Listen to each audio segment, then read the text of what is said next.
here. And we started Daniel chapter 2 last week, Friday. We started with the first verse of Daniel chapter 2. We looked at the first verse of that chapter last week, Friday.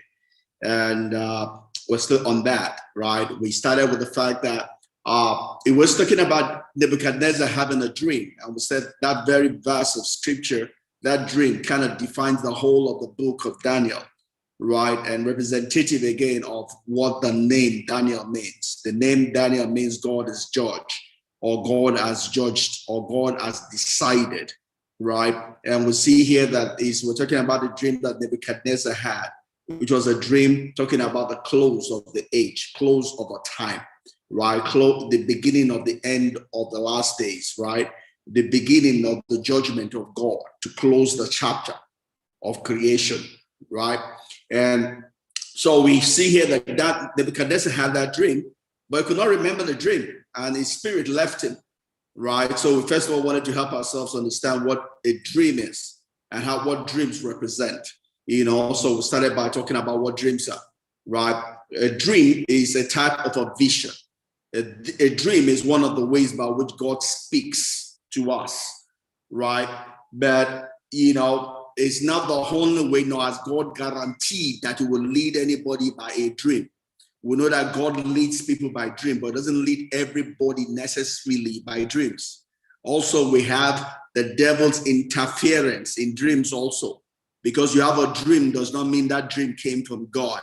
It could have as well have come from a devil, right? So our dreams come from different places. One of the places our dreams come from is just a replay of our memory, right? Where it's just a replay of our memory. So the Bible talks about out of too many business, a dream comes out of too many business, out of the occupation of our mind, right? The occupation of our mind during the day gets replayed to us in a dream, right? So that's one of the ways dreams come about. And that takes a whole big percentage of all the dreams we have.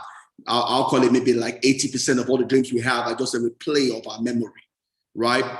There's also might call another percentage, which might just be a replay of our memory, but something that is just probably hidden far away in our mind that just comes to bear, right?